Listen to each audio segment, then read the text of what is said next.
Okay. So you're mapping out 2025. Big plans, ambitious goals. But what if, like, some rogue wave just hits completely out of the blue? Hmm. Like markets tanking unexpectedly, funding just Well, it gone. evaporates. Or, some AI thing comes along and makes your main product look, well, Hmm. kind of pointless. Mm. Real grenade in the works. Exactly. Imagine that just detonating right in your perfect plan. You think you're resilient, right? Most people do. Sure, we all like to think that. But today we're digging into a different kind of resilience, something more radical, forged when you lose absolutely everything. And the guide, it comes from somewhere pretty unexpected. A bracing start, Ah. definitely. And a vital question for anyone looking at 2025. That idea of smooth sailing feels, well, maybe a bit too optimistic now. Welcome back, everyone, to the deep dive. Okay, forget the usual business gurus for a minute. Today we're looking at Raynor Winn's memoir, The Salt Path, but we're not just, reviewing it. This is different. We're going deeper. Because inside that really personal story of loss, this incredibly tough coastal walk, there's gold. Hmm. Like battle-tested principles, radical resilience, extreme resourcefulness. Our mission today, pull out those raw lessons and translate them, turn them into actual strategies you can use, not just to survive 2025, but maybe even thrive. Right, with all the AI stuff, the economic wobbles, the whole Yeah, shebang. this isn't a book club. It's about getting you ready for when the path just vanishes. Gone. The salt path. I mean, losing everything, their home, income, then facing a terrible diagnosis Mhm. and deciding to walk this massive coastal path. It's definitely not our usual case study. No.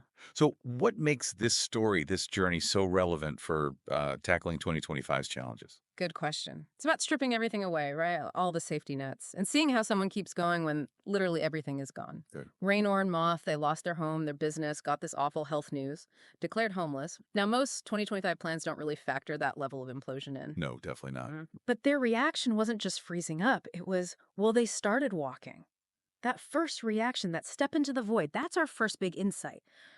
What really strikes you about that immediate pivot? Well, what's fascinating, I think, is that it wasn't some carefully worked out strategic plan, was it? No. It felt almost primal, like an instinct just to move, to do something, anything, when everything else felt impossible. Yeah. That immediate focus on a physical act, even such a huge one, it kind of highlights this core human thing, adaptation. Yeah. It wasn't about solving everything at once, just taking the next step Yeah. and then the one after that. Exactly. And look, in your 2025, you will hit unexpected jolts. Maybe it's not losing your home, but maybe that AI tool does automate a chunk of your job. Right. Maybe a key client leaves.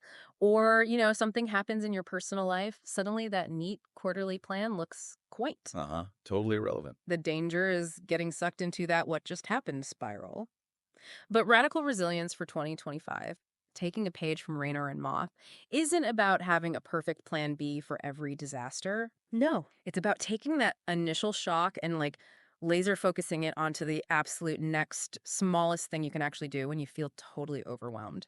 Okay, so if you're listening Mhm. and you face one of those big disruptions in 2025, what does that next small action actually look like, practically speaking? Good point. Think of it like this. First, you got to acknowledge the hit. Let it register. Don't pretend it didn't happen. Right? Feel it for a second. But then consciously, quickly shift your focus. Ask yourself, okay, this sucks. What is the one tiny thing I can do right now? Something to just nudge things forward? Even if it feels tiny. Yeah. Is it sending one email, making one call, just doing like a quick search for one possible A alternative? deliberate shift, yeah. Yeah. From just reacting to taking one small proactive step, that's crucial. Letting Yeah. yourself get totally swamped by the emotion. Yeah. It's draining. Stops you moving. Totally. Doing something, anything, starts to break that paralysis. Exactly. And second, maybe adopt like a temporary survival mode mindset. Think about Raynor and Moth counting every penny, rationing food. Hmm. Bare essentials. What are the absolute must-haves to keep your core thing, business, life, whatever, running today? Focus ruthlessly on just those. What fluff can you cut immediately? To save energy, save resources. It's about finding those critical bits and being okay with shedding the rest. For a while, at least. That can be tough mentally, especially if you're used to having more, operational slack. Oh, absolutely. But in a real crisis, simplification is often survival. And third, this is a big reframe. See the failure, the disruption, not as a dead end, but as data. Okay. Feedback. Harsh feedback, maybe, No. from the 2025 environment. This wasn't just bad luck. What did it teach you? About the market, tech shifts, maybe weak spots in your own setup. Hmm. Jot down one key learning, just one nugget, and then crucial bit shift back to that next small step forward. That ability to learn on the fly, adapt quickly. No. That's real resilience, isn't it? Seeing setbacks as lessons, not just defeats. Yeah. It lets you keep adjusting in a world that's always changing. Think about like a startup launches a product, total flop. Yep. Happens all the time. The data isn't your idea sucked. It's maybe wrong timing, bad marketing, or whoops, competitor beat us to it. The resilient move isn't packing up. It's analyzing that data, learning and pivoting, taking the next informed step. So radical resilience is that first shock absorption, then identifying and doing the very next manageable thing. What comes after that, after you react and stabilize a bit? Well, following that initial response, that ability to just act, Mhm. the next really critical piece we see with Raynor and Moth is, well, I'd call it extreme resourcefulness. Hi. I mean, they were walking hundreds of miles, Yeah. virtually penniless. They had to become absolute masters of making do, finding shelter where they could, stretching tiny bits of money Hmm. impossibly far. Wow. This wasn't just, budgeting tighter. It was fundamentally rethinking what was even possible with almost nothing. Yeah, okay. And for 2025, hopefully you're not foraging for dinner. Hopefully not. But the principle, super relevant.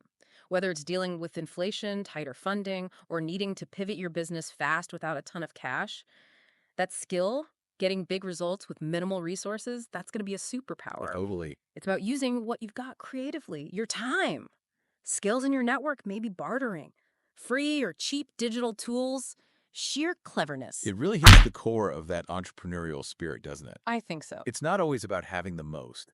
It's about maximizing the impact of what you do have. Yeah. Requires a mindset shift away from just getting more to Yeah. being incredibly smart with what's already there. So how do you actually cultivate this extreme resourcefulness for 2025? Here's a plan. First, maybe try a zero-based resource audit. Forget your current budget. If you had literally £0, $0, what are the absolute bare minimum things? Money, tools, time you need to deliver your core value. Ooh, radical. Identify the truly essential stuff. Then ruthlessly cut or renegotiate everything else. Are you overlooking free tools? Open source options?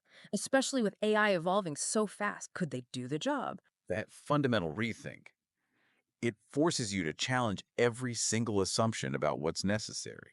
You spot waste, find ways to cut costs drastically, frees up resources, and yeah, actively checking out free AI tools is critical right now. They're getting seriously powerful. Second, embrace the minimum viable action, the MVA. Okay, like MVP, but for actions. Kind of. Before you sink loads of time and money into building the complex thing or launching the big campaign, what's the absolute simplest, quickest test you can run today using only what you have now to see if the core idea even works? Right, validate first. Could you test interest with just a basic landing built for free before coding the whole app? Could you do a process manually once just to prove it's valuable before paying for automation? It's about lowering the risk, right? Yeah. Getting that early feedback with minimal investment, super valuable when things are moving as fast as they likely will in 2025.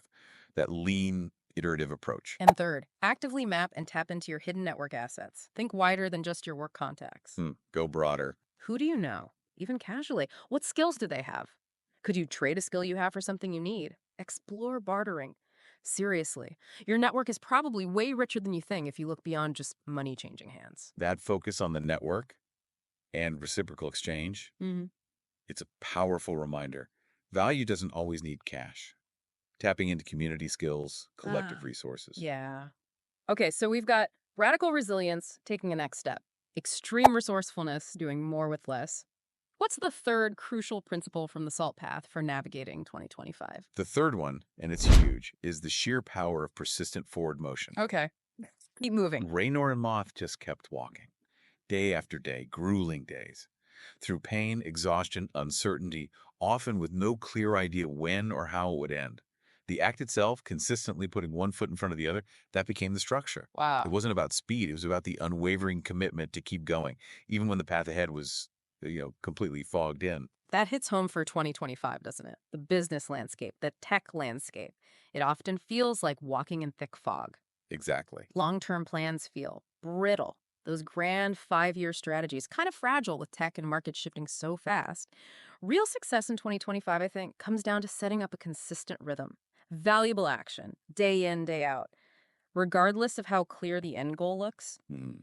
Building systems, habits that keep you moving forward even when the destination is blurry or keeps changing. That focus on the process, the daily discipline.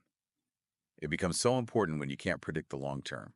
It shifts your focus from outcomes you maybe can't control to the actions you can control right now. Yes. So, how do you build that persistent forward motion for 2025? Action plan time.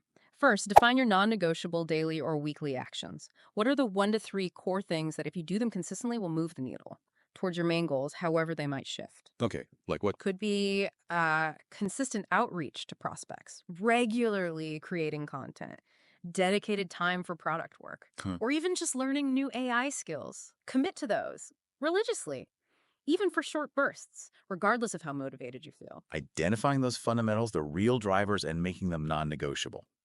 Yeah, that creates momentum, even when everything else feels chaotic. Oh. Focusing on the inputs, the actions, not just the outputs, which can be up and down. Second, shift focus away from only outcome goals towards process goals. Explain that. Instead of just grow audience by X% by December, set concrete process goals you control, like make 5 meaningful LinkedIn connections daily, or spend 30 minutes daily learning about new AI tools in my field. Ah, I see. Control the controllables. Exactly. In 2025, the outcomes are fuzzy. Your commitment to the process, that's yours. Trust that consistent, valuable action will lead somewhere good eventually. It's shifting how you measure success, isn't it?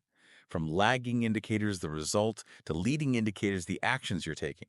Gives you more sense of agency, achievement, day to day, which fuels more effort, Yeah. builds that sustainable momentum. And third, fiercely protect deep work blocks. Oh, yeah.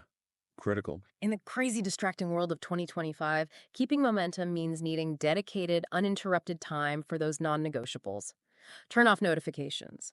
Tell people you need focus time. Carve out slots, guard them, immerse yourself in the essential stuff. In this age of constant pings and info overload, being able to focus deeply, that's a massive advantage.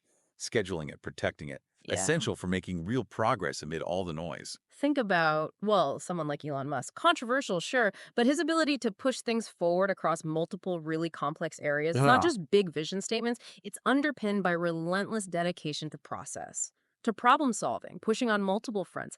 That dedication to just acting persistently, even with setbacks, that's a key lesson for the complexities of 2025. it really highlights how consistent effort, even small bits, compounds hugely over time. It's about building that rhythm of progress that can handle the storms. So, looking at 2025, remember these lessons from the SALT path. Real strength isn't building some perfect fortress against every possibility. Bro, It's growing that radical resilience inside yourself, the power to take that next step when it feels impossible. It's mastering extreme resourcefulness, doing way more with less than you thought you could. And it's embracing persistent forward motion, trusting the process, the consistent action, even when the map is blank. these principles, born from such a personal, intense journey, they offer a surprisingly solid, adaptable way to navigate not just personal stuff, but the uncertainty baked into business now. The road ahead in 2025, it'll have challenges, guaranteed. Your neat plans might hit roadblocks, unexpected ones, but like Raynor and Moth found on that tough, beautiful coast, the journey itself, done with resilience, with resourcefulness, it can forge a kind of inner strength you didn't even know you had. Hmm. And that's the ultimate edge for navigating the year ahead. That's a truly inspiring way to look at it. A reminder that adversity, yeah, it's hard, but it can also be this powerful spark for growth, for finding out what we're really capable of. Now, if these ideas, radical resilience, extreme resourcefulness, persistent forward motion, feel like they could be your compass for 2025, do me a quick favor. Smash that like button right now. Yeah, it really helps us know what's landing. It helps get this deep dive out to more people who might need it. And your engagement genuinely tells us what kinds of deep dives are most valuable for you all navigating what's ahead. Okay, here's your immediate next step. Don't just listen and nod. Commit. Go down to the comments right now. Share your hashtag one takeaway, the one principle, the one action step you will implement this week. Build that resilience for 2025. Yeah, do it. Let's get a community of action going. Build some accountability right there. We're genuinely curious to hear what clicked most for you and what you'll actually do in the next few days. And finally, look, if you want more deep dives like this, where we pull practical wisdom from key sources to help you thrive in 2025 and beyond. Make sure you hit subscribe, ring that notification bell. We're building a community here, resilient builders, learning, adapting together. Yeah, come join us. Your future self will definitely thank you for it. We've got more explorations planned, so subscribing means you won't miss out on other valuable ways to think about the future. Thanks for taking this deep dive with us today. Keep moving forward, one step at a time. See you next time. We'll see you next time.